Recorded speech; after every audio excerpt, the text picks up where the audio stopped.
Gaano nga ba kalakas ang Kamish Wrath at mukhang mapapasa kamay na ni Jinwoo ang pinakamalakas na dagger sa buong mundo. At ito na nga ba ang katapusan ng sangkatauhan o ito ang bagong simula dahil sa isang napakabihira lamang na mangyayari ang magkaroon ng napakalaking gate sa history ng mankind at the same time naglaho ang lahat ng gate sa buong mundo.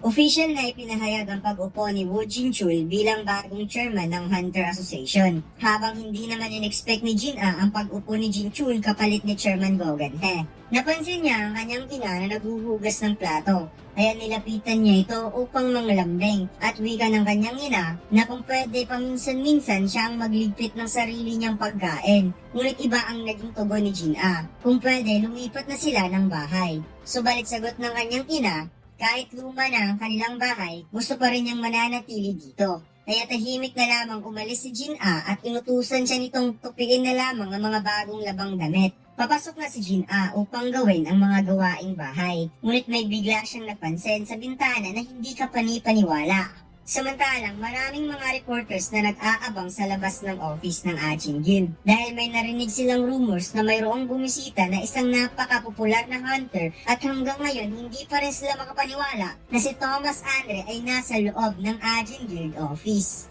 Habang ang Vice Guild Master umabot sa tainga ang plastic ng ngiti nito kay Thomas Andre at sobra itong pinagpapawisan dahil hindi siya makapaniwalang biglang sumulpot si Thomas Andre sa kanilang opisina. At hindi lang yan, kahit ang the strongest hunter ng Germany ay nandito rin na si Leonard Nerman, ang rank number 12 hunter ng Federal Bureau Ranking System. 2 oras nang naghihintay ang dalawang hunter ngunit parang si Thomas Andre ang napakamainipin. Kaya pinagpapawisan si Jinwoo kung ano ang kanyang gagawin dahil hanggang ngayon hindi pa rin sumasagot si Jinwoo sa kanyang tawag. Napaisip si Leonard Nerman kung makakausap kaya niya ng personal si Jinwoo dahil sa layo ng kanilang nilakbay sumakto pa talagang nandito si Thomas Andre. Dumating na si Jinwoo, kaya napaiyak sa tuwa ang Vice Master at ang mga employee nito, na parang nakahanap sila ng savior sa kanilang takot. Kaya nang nakita ni Jinwoo si Thomas Andre, na-realize niyang kaya pala ang daming reporter sa ibaba ng kanilang office dahil nandito si Thomas Andre, at kaya pala naramdaman niya ang aura nito. Namutla si Jinwoo kung bakit hindi nito sinasagot ang kanyang tawag. Sagot ng ating bida, busy siya sa raid dahil left and right na nagsusulputan ng mga gate sa kung saan-saan lang.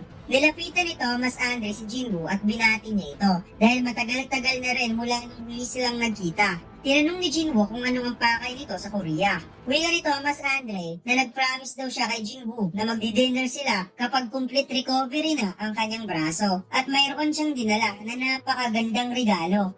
Kaya nagulat ang ating bida kung anong klaseng regalo ang ibibigay sa kanya ni Thomas Andre. Masaya si Thomas Andre na parang interesado si Jinwoo na makita ang kanyang regalo. Kaya inimungkahi niya itong lumabas dahil napakamapanganib daw kung dito niya ito ipapakita. Kaya naisip ng ating bida na baka pumbang ibibigay sa kanya ni Thomas Andre. Habang si Jinwoo ay napasabi sa kanyang isipan na huwag pumunta itong si Jinwoo dahil baka isa itong patibong. Tinanong ni Jinwoo kung sino ang isa pa niyang bisita at nagpakilala ito na siya si Leonard Nerman.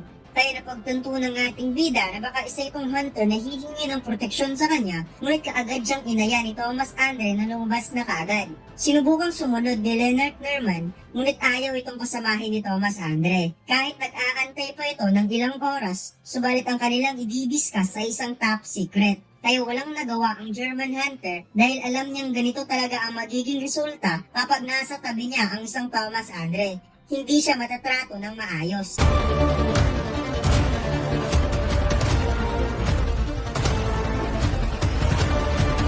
Subukan niyo maglaro ng One Online Studio 4 Episode 7. Ang download link ay nasa ibaba. Maraming salamat, mga Lods.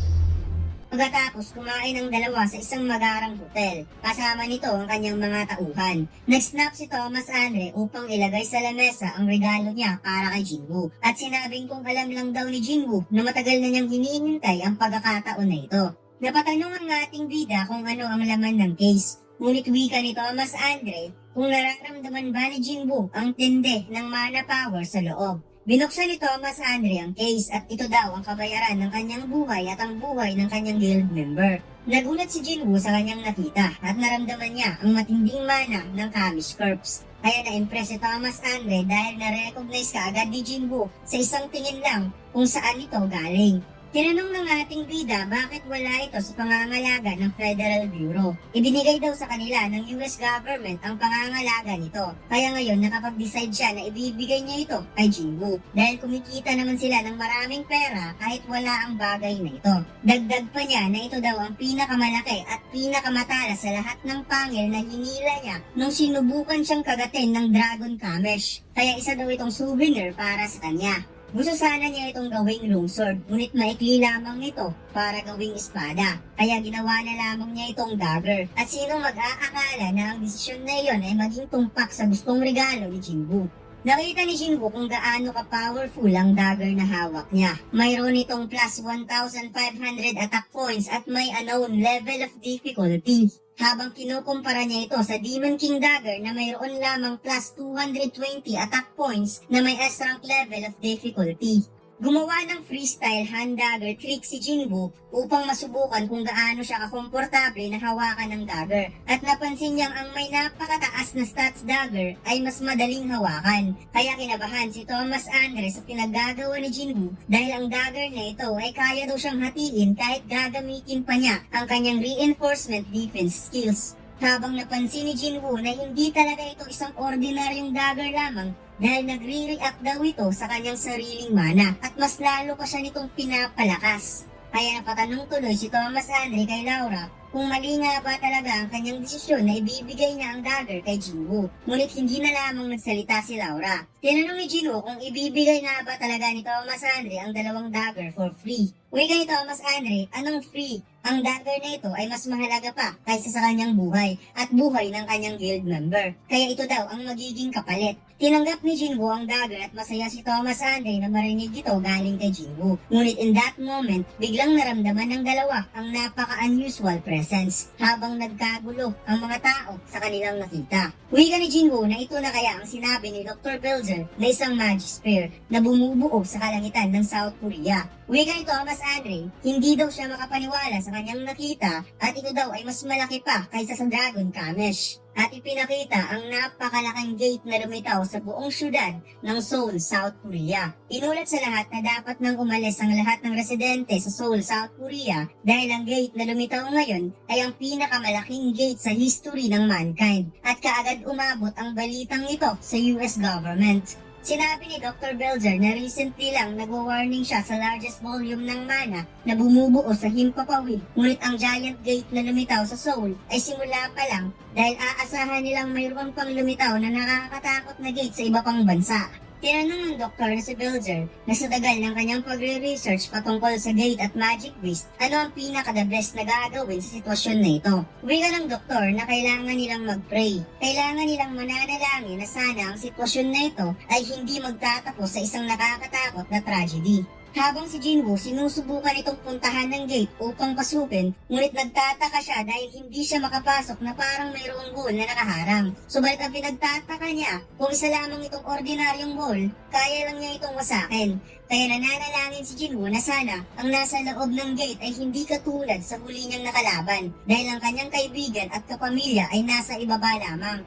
Tumawag si Jinchul at napansin niyang parang hindi niya gaano naririnig si Jinwoo. Wika ng ating bida na nasa himpapawid siya at mukhang magsimula na siyang tumawag ng chairman kay Jinchul. At pangiting sinabi ni Jinchul na tawagin mo na lamang ako kung anong gusto mong itawag sa akin. Tinanong ni Jinwoo kung nagawa na ba ni Jinchul ang kanyang request. Wika ni Jinchul na nagawa na niya. Humingi siya ng pabor sa hunter management agencies na mag-run ng satellite scan. Ngunit walang nakita kahit isang gate sa buong mundo except sa pinakamalaking gate ngayon na nasa kanilang bakuran.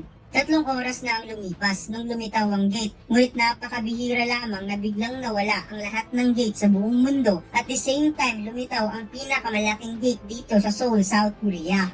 Kaya napagtanto ng ating bida na hindi ito isang coincidence lamang. Tinanong ni Jinchul kung ano ang magiging plano ni Jinwoo. Sagot ng ating bida, hindi niya alam kung ano ang mangyayari bukas. Ngunit parang pakiramdam niya na mayroong sinumang nasa likod sa pangyayaring ito.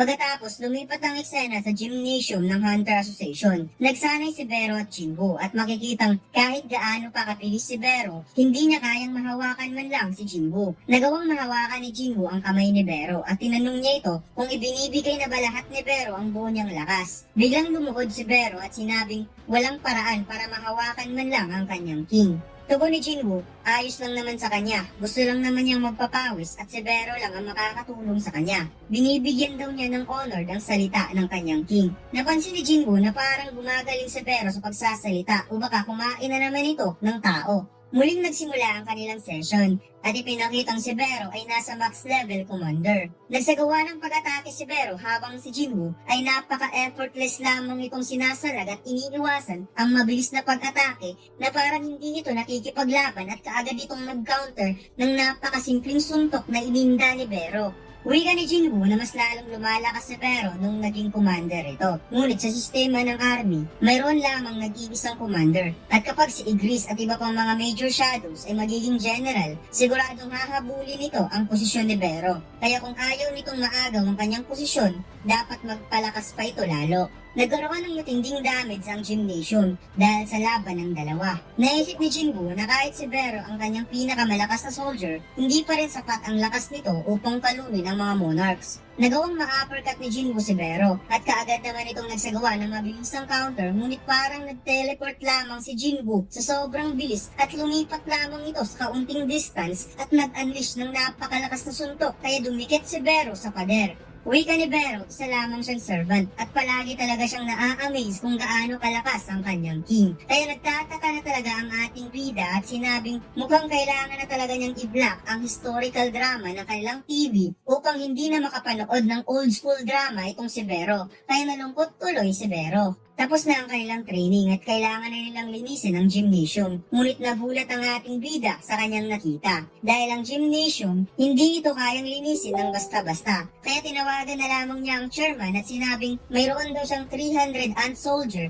na ipapadala para tumulong sa pag-construct sa mga nasira sa loob ng gymnasium. Lumipat ang eksena sa isang hotel. Tinanong ni Laura kung hindi pa ba aalis si Thomas Andre. Wika nito, hindi niya kayang umalis kung mayroon namang napakalaki at napakagandang tanawin dito sa South Korea.